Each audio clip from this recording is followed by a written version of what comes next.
సంస్కృతి సంప్రదాయాలకు నెలవు. ఇక్కడ అనేక కులాలు, మతాలు, ప్రాంతాలు, వేషాలు, భాషలు అన్నీ ఇక్కడ ఉంటాయి. ఆ ప్రపంచంలో ఒక 4 కూడల రోడ్డు.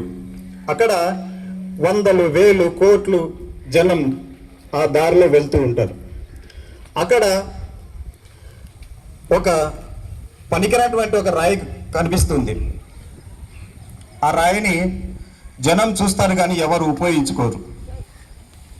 అనుకోకుండా ఒక వ్యక్తి ఆ రాయిని తనకు కావాల్సిన శిల్పంగా మలుచుకోవాలని అనుకుంటాడు.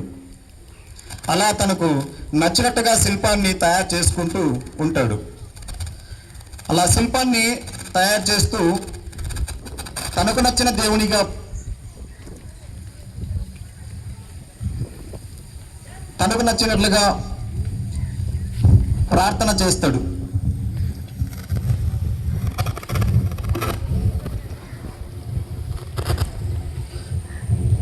తర్వాత అక్కడి నుంచి తన దారిన తాను వెళ్ళిపోతాడు.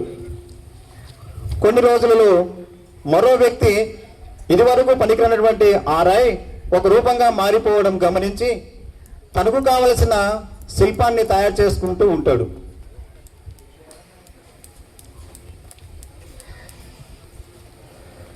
ఆ శిల్పం అందంగా ఆకృతి తయారవుతూ ఉంటుంది.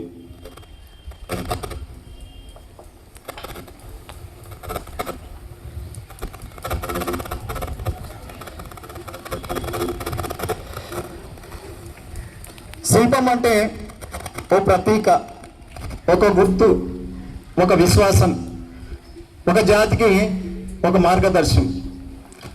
ఆ శిల్పానికి తాను నచ్చిన దేవుడిగా ప్రార్థన చేస్తూ తన ప్రభువుకి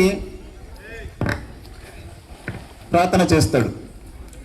ఆ తర్వాత మరో వ్యక్తి ఆ దారిన వెళ్తూ తను చూసినటువంటి ఆ శిల్పాన్ని తనకు నచ్చిన దేవుడి రూపాన్ని తయారు చేసుకోవడానికి సిద్ధమవుతున్నాడు. తను చూసిన ఆ శిల్పం ఒక రూపంగా మారిపోతూ ఉంది.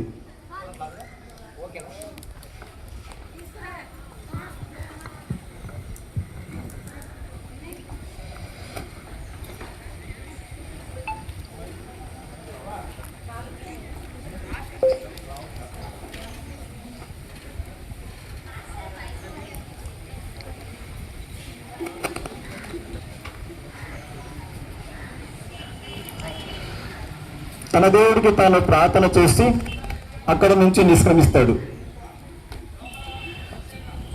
ఆ తర్వాత మొదటగా ఎవరైతే శిల్పాన్ని తయారు చేసుకున్నాడో ఆ వ్యక్తి ఎవరు ఈ శిల్పాన్ని ఇలా తయారు చేసి ఉంటాడబ్బా అని ఆలోచిస్తున్నాడు. అప్పుడే అక్కడికి రెండో వ్యక్తి వెళ్తాడు. నువ్వు చేసావా శిల్పాన్ని అంటాడు. లేదు నేను. అలా ఇద్దరు గొడవ పడుతుంటారు. అందులో మూడో వ్యక్తి వస్తారు. ముగ్గురు గొడవ పడుతూనే ఉంటారు. ఆ గొడవను ఆపుతూ ఇంకొక వ్యక్తి వస్తాడు.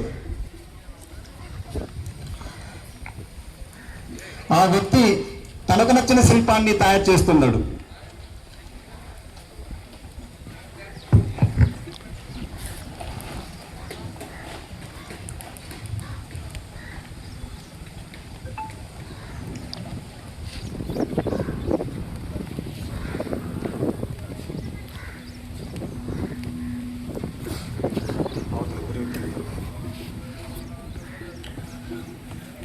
దేశంలో కావాల్సింది మతభక్తి కాదు దేశభక్తి అంటూ ఆ వ్యక్తి ఆ ముగ్గురికి చెప్పడం జరిగింది. మంచిని అనుకుంటారో చెడుని అనుకుంటారో మీ ఇష్టం. దేశభక్తిని మించినది ఇంకొకటి ప్రపంచంలో లేదు. ఈ అవకాశం ఇచ్చిన మీ అందరికీ